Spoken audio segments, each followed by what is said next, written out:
channel YouTube Mas dan Ember. Kisah Nabi Daniel kabarkan kedatangan Nabi Muhammad 1200 tahun sebelum Nabi lahir. Daniel adalah nabi dari kalangan Bani Israel. Sebagian ulama mengatakan Nabi Daniel memiliki dua nubuat. Pertama, mengabarkan akan datangnya Al-Masih Isa bin Maryam, dan kedua, nubuat tentang kemunculan baginda Nabi Muhammad. Daniel menyebut nama Muhammad dengan nama dan berkata, anak-anak panah akan terlepas dari busur. Busur dan anak-anak panah tersebut akan dinodai oleh darah. Wahai Muhammad! Dalam literasi ahli kitab, Nabi Daniel hidup pada abad ke-6, sampai sekitar 5 abad sebelum masa Nabi Isa, dan sekitar 12 abad sebelum masa kenabian. Muhammad SAW, sebagaimana para nabi dan rasul, pengetahuan tentang gaib hanya datang dari Allah melalui malaikat Jibril. Ulama tafsir Ibnu Katsir dalam kitabnya Kasyas Al-Anbiya juga menuliskan kisah tentang Nabi Daniel. Menurut Wisnu, kisah Nabi Daniel dalam khazanah Islam memiliki kemiripan dengan tradisi ahli kitab. Di antara kesamaannya adalah kisah Nabi Daniel di kandang singa, tempat Nabi Yeremia mengunjunginya dan membawakan makanan dan minuman atas perintah Allah.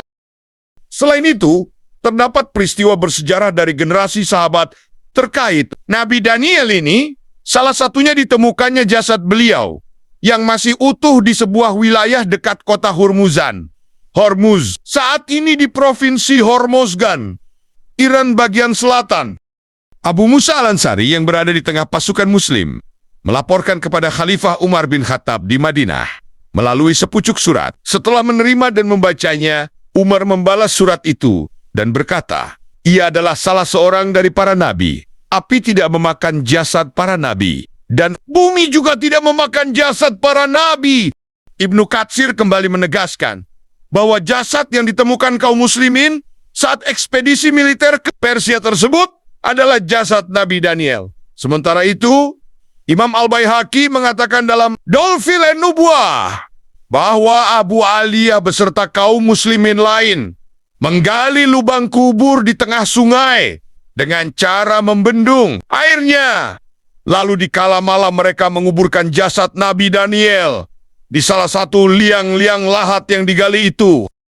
Tujuannya adalah untuk mencegah mudarat yang lebih besar, yaitu praktik pengultusan kuburan orang saleh secara berlebihan, di mana melalui pintu pengultusan itulah godaan iblis masuk ke oknum kaum Nabi Nuh yang menyembah orang-orang saleh. Setidaknya kini ada 6 teori mengenai lokasi makam Nabi Daniel, yaitu di Kirkuk dan Mugdadiyah di Irak, Suza dan Malamir di Iran, di Babylon dan di Samarkand.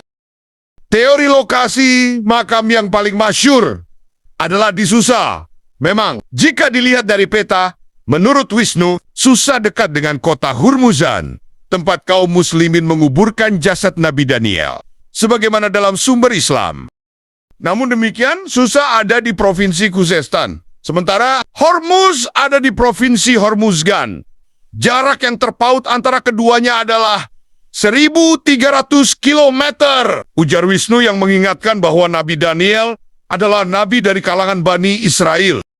Sementara itu, terjadi polemik di kalangan kaum Yahudi, yang bahkan berlanjut hingga kini, menjuni apakah Daniel seorang nabi atau bukan. Sebagian memandang Daniel bukanlah nabi, melainkan orang saleh yang mendapat bimbingan ilahiyah. Satu hal yang disepakati, Daniel adalah tokoh masyhur dengan kitab Danielnya, Book of Daniel, yang termasuk ke salah satu teks-teks suci tanah di mana Taurat ada dalamnya. Saat Nebukadnezar menghancurkan Al-Quds beserta kuil Sulaiman pada 587 sebelum Masehi, Nabi Daniel menjadi tawanan Raja Babilonia tersebut, dan beliau diboyong ke Babel, terlepas dari status tawanannya. Menurut Wisnu, di Babilonia, Nabi Daniel mendapat tempat terhormat di kerajaan, dan menjabat sebuah posisi yang memungkinkan beliau dekat dengan Raja Nebukadnezar. Bagi Nasrani, Daniel adalah nabi. Bagi umat Islam pun demikian. Hanya saja nama beliau tidak disebutkan dalam Al-Quran. Bagi umat Yahudi, Daniel hanyalah seseorang yang diberi ilham. Tidak terlampau jauh berbeda dengan nubuat Nabi Daniel. Dalam Islam mengenai kemunculan Isa Al-Masih dan Rasulullah, di tradisi kalangan Yahudi juga terdapat pandangan bahwa Daniel adalah seseorang yang memiliki visi tentang masa depan sekaligus seorang pahlawan yang dielu-elukan. Sebagaimana perkataan Ibnu Taimiyah, berita kemunculan Nabi Isa Al-Masih yang diberitakan Nabi Daniel juga terdapat tradisi Nasrani. Hanya saja interpretasi versi Nasrani akan nubuat Nabi Daniel dikaitkan dengan kemunculan Yesus. Syekhul Islam Ibnu Taimiyah mengatakan bahwa Nabi Daniel mengabarkan tentang akan diutusnya Rasulullah dengan menyebut nama Muhammad secara gamblang. Nyatanya, penyebutan nama Muhammad oleh nabi-nabi terdahulu tidak saja melalui lisan Nabi Daniel alaihissalam saja. Nabi Isa pun menyebut nama Ahmad secara langsung. Allah berfirman, dan ingatlah ketika Isa putra Maryam berkata, "Hai Bani Israel, sesungguhnya aku adalah utusan Allah kepadamu, membenarkan kitab yang turun sebelumku, yaitu Taurat, dan memberi kabar gembira dengan datangnya seorang Rasul yang akan datang sesudahku, yang namanya Ahmad Muhammad." Quran Surat Asyaf 6. Lumrah jika kita bertanya, apakah ahli kitab baik Yahudi dengan Tauratnya atau Nasrani dengan Injilnya akan mengatakan kepada umat Islam bahwa mereka menemukan nama Ahmad atau Muhammad sebagai nabi yang akan diutus pada akhir zaman dalam kitab mereka. Secara umum, sikap mereka adalah sebagaimana firman Allah, "Hai ahli kitab, sesungguhnya telah datang kepadamu Rasul kami menjelaskan kepadamu banyak dari isi Alkitab yang kamu sembunyikan, dan banyak pula yang dibiarkannya. Sesungguhnya telah datang kepadamu cahaya dari Allah dan kitab yang menerangkan." Quran Surat Al-Maidah 15.